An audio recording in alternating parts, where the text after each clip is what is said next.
The most important outcome from the first bilateral session between President Trump and Chinese President Xi Jinping in the Great Hall of the People in Beijing was not what anyone expected when they walked into that room.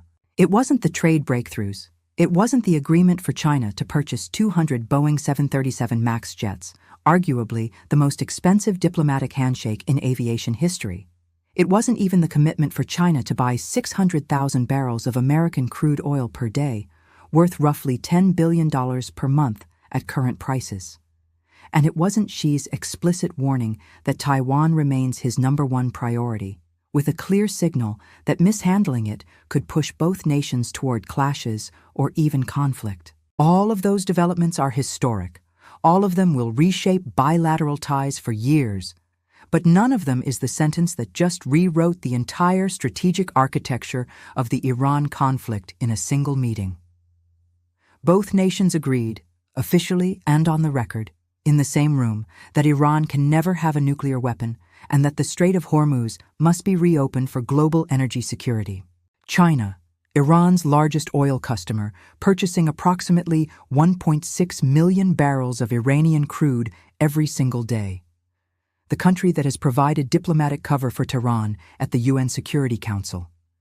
The economic lifeline that has kept the Islamic Republic afloat through 67 days of the most intense external pressure in its 47-year history. That China just sat down with the United States and co-signed 2 of America's core red lines on Iran simultaneously. Not one. Both. No nuclear weapon for Iran. The strait must reopen. That is not strategic ambiguity. That is not neutrality. That is Beijing explicitly aligning itself with the American position on the 2 issues the IRGC's command structure has treated as non-negotiable institutional survival conditions since the ceasefire began. And Iran's response, launched within hours of that summit outcome? A 5-day military exercise named Martyr Commander. One country just changed the diplomatic battlefield. The other named an exercise after dead people. That asymmetry tells you everything about where this conflict heads next. Welcome back to the channel, everyone. I'm Dr. Helen R. If you're new here, this is your source for unfiltered, deep-dive analysis on the military, geopolitical, and economic forces reshaping our world in real time. What you're about to hear is why the Beijing summit's first session may be the most consequential development since Operation Epic Fury launched on February 28th. And why it changes the IRGC's survival calculus in ways no American airstrike has achieved yet. If you want to stay ahead of every twist in this fast-moving story, hit that subscribe button right now, turn on notifications, and let's break it all down. To understand why this moment matters so profoundly, we have to start with the energy mathematics that make China's shift not just diplomatically significant, but economically devastating for the IRGC's war chest. As of May 14, 2026, China imports roughly 11.6 to 11.8 million barrels of crude oil per day, a record high. Iran has been supplying approximately 1.6 million of those barrels daily. That's 1 in every 7 barrels China burns, delivered at a deep discount of $8 to $10 per barrel below Brent crude, because Iran has no other buyer capable of absorbing that volume without triggering secondary sanctions. That discount arrangement has been Iran's economic survival mechanism throughout the blockade. It's how the IRGC converts trapped oil into cash that pays fighters, funds proxies like Hezbollah, resupplies ammunition, sustains domestic repression, and maintains the illusion that the regime has viable alternatives to dealing with Washington. Now contrast that with what just happened in Beijing. China committed to purchasing 600,000 barrels per day of American crude, worth close to $10 billion monthly. And President Xi publicly stated that China opposes the militarization of the Strait of Hormuz and any Iranian attempt to impose tolls on commercial shipping. Beijing is now paying Washington more for oil while openly rejecting the exact mechanisms Tehran has used to extort global shipping through its so-called Persian Gulf Strait Authority clearance requirements and toll schemes. This is not a subtle diplomatic tweak. This is China stepping out of the buffer zone it has occupied between Iran and the full weight of American pressure. And when those energy mathematics fully land in the IRGC's accounting books, the impact will be more damaging to Iran's endurance than any single strike package from Operation Epic Fury. Let's get precise with the numbers, because this is where China's leverage becomes irreversible. China's total imports, 11.6 million barrels per day. Iranian share, 1.6 million. China's strategic petroleum reserves stand at approximately 1.4 billion barrels as of late 2025, enough for roughly 4 months of full import coverage. Over a 6 to 12-month horizon, suppliers like Saudi Arabia, Iraq, Brazil, Russia, and the United States can collectively replace that Iranian volume. Saudi Arabia alone, with the East-West pipeline at capacity and Aramco ramped up, holds significant spare production. The UAE's Fujairah pipeline already moves 1.5 million barrels per day, entirely bypassing the Strait and Iranian reach. The alternative supply architecture exists. The reserve buffer exists. What was missing until the Great Hall of the People on May 14th was the explicit political will to use it. That will is now public on the record and signed by both presidents. The IRGC's endurance models, which the CIA has assessed at 3 to 4 months under current blockade pressure, now require a major downward revision. Every barrel China shifts away from Iran compounds the $500 million per day economic loss already inflicted by the American naval blockade. That is the quiet earthquake happening beneath the surface of this conflict. Now, let's talk about what the Martyr Commander exercise actually reveals about the IRGC's current posture. Because naming a military drill is itself strategic communication. When a military organization names exercises after operational objectives, Defender Europe, Rim of the Pacific, it signals outward confidence and focus on the adversary. When it names them after martyred commanders, it signals inward focus, reinforcing legitimacy, loyalty, and institutional identity to its own personnel. Martyr Commander is not sending a tactical message to the U.S. Navy about swarm doctrine or escalation thresholds. It is speaking to IRGC soldiers, officers, and regional commanders, telling them that the current leadership stands in the revolutionary tradition of martyrdom. It equates fighting under today's dire conditions with the sacrifices of the Iran-Iraq War or proxy campaigns in Lebanon and Yemen. This is loyalty reinforcement in an organization under severe stress. Economic strangulation is cutting salaries. Battlefield losses are eroding morale. Internal power consolidation under hardliners is breeding factional distrust. All 3 stress vectors are hitting simultaneously. The exercise is the command's response, a performance of resolve when internal cohesion can no longer be taken for granted. This brings us to the power consolidation moves by IRGC leadership, specifically figures like Ahmed Vahiti, whose recent actions amount to a de facto military coup that has gone further than most public analysis acknowledges. Vahiti has blocked the civilian president from making cabinet appointments. Loyalists now monitor the foreign minister's diplomatic contacts, reporting any hint of flexibility back to command. Under wartime conditions, critical positions are managed directly by the Revolutionary Guard. The elected president cannot appoint ministers, conduct unsupervised diplomacy, or even access the supreme leader without going through the military council. This command structure now faces a strategic trap created in Beijing. The IRGC's entire survival strategy depends on perpetuating the war narrative. War justifies their dominance over 40% of Iran's economy: telecommunications, ports, banking, suppression forces. Peacetime means accountability. A negotiated settlement with nuclear moratoriums, phased sanctions relief, and an open strait raises the question the IRGC cannot answer. Why does a military organization control the national economy in peacetime? Vahiti understands this perfectly. Martyr Commander is his attempt to keep the war narrative alive, to keep the IRGC indispensable. China's alignment just made that strategy far more expensive to maintain. Let's examine China's three primary levers of influence, each operating on different timelines and vulnerabilities. Lever 1. Reduction of Iranian oil purchases. The 600,000 barrels per day of U.S. crude is the beginning of substitution. Every barrel shifted to American, Saudi, Iraqi, or Brazilian sources is a barrel not bought from Iran.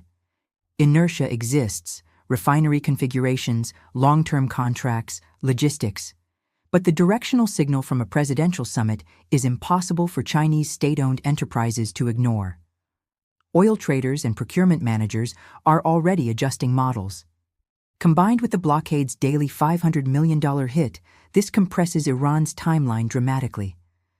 China's 1.4 billion barrel reserve gives Beijing breathing room during transition. Iran has no such buffer. Lever 2. Withdrawal of diplomatic cover. For months, China's reflexive vetoes alongside Russia have blocked unified international pressure. Xi's public opposition to Iranian tolls and militarization of the Strait begins eroding that shield. When Beijing stops automatically blocking resolutions at the UN Security Council, the legal environment shifts. Nations previously hesitant now have cover to challenge Iranian demands. This lever requires China to simply stop doing something it has done reflexively. Once the default changes, it becomes durable because it aligns with China's own commercial interest in an open strait. Lever 3. Potential planned convoy escorts. The most seismic option, People's Liberation Army Navy frigates escorting Chinese tankers through the strait. This would signal refusal to pay Iranian tolls, rejection of a purely U.S.-administered security framework, and assertion of independent presence.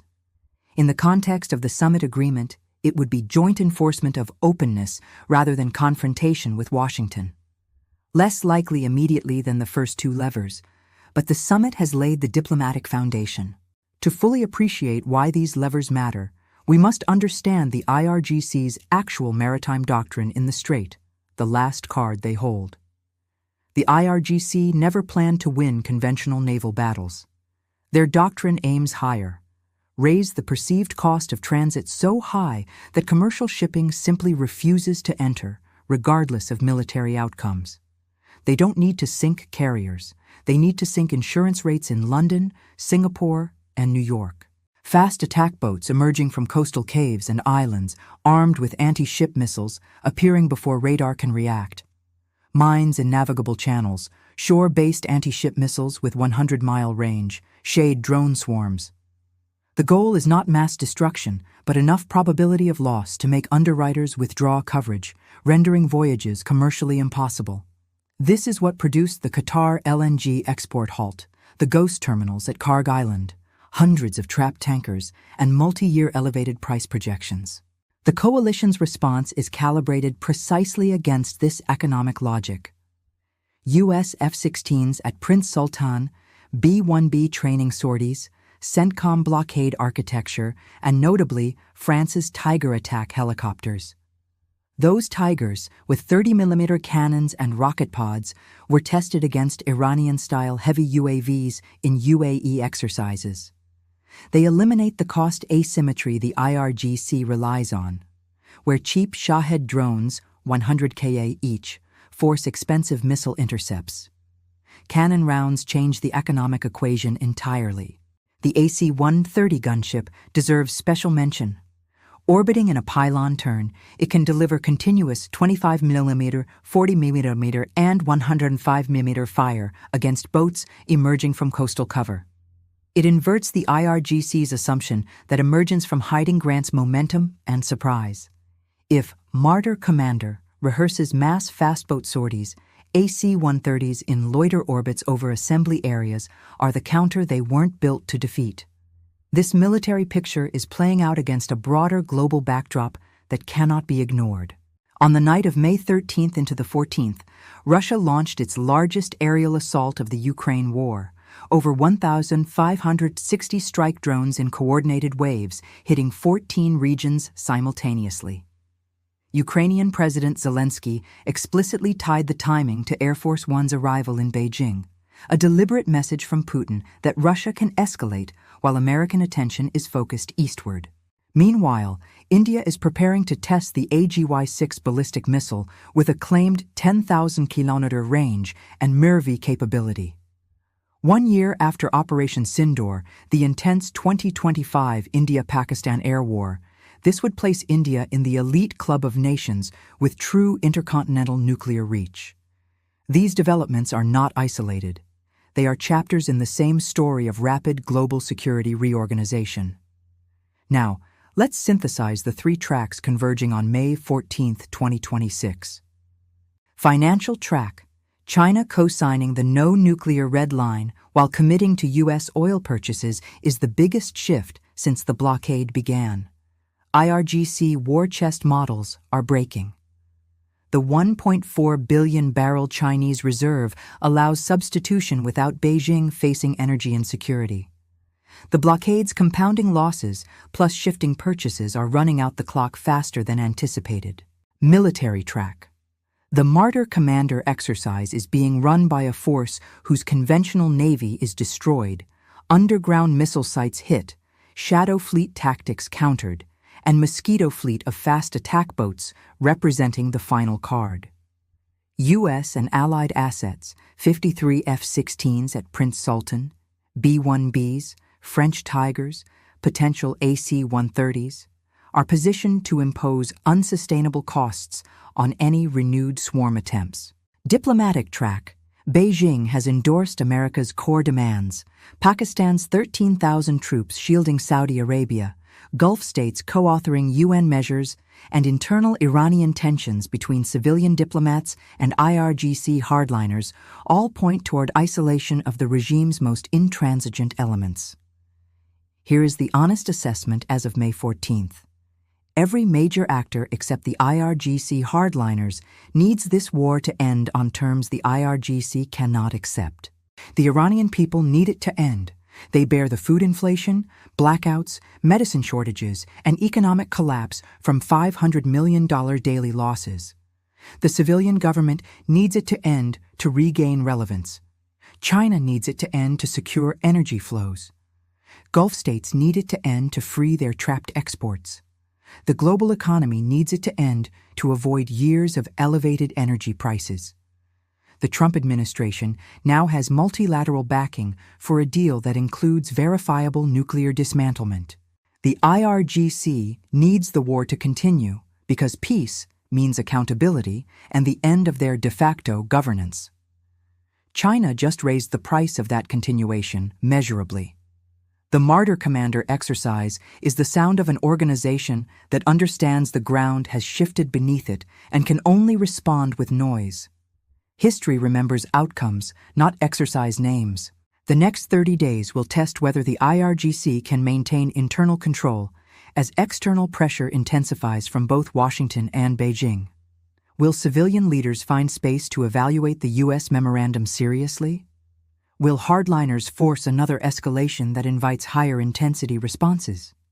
Will China begin operationalizing oil substitution quietly while maintaining public balance? These are the questions that will determine if the Strait of Hormuz returns to being a global commons or remains a contested flashpoint that reshapes energy security for a generation. Dr. Helen R. here. The Beijing summit didn't just flip China's position. It flipped the entire strategic equation in the Middle East. If you're not subscribed yet, join now so you don't miss a single update as this story develops. We'll be covering Iran's response, any movement on the memorandum, military developments, and the broader implications for global power balances.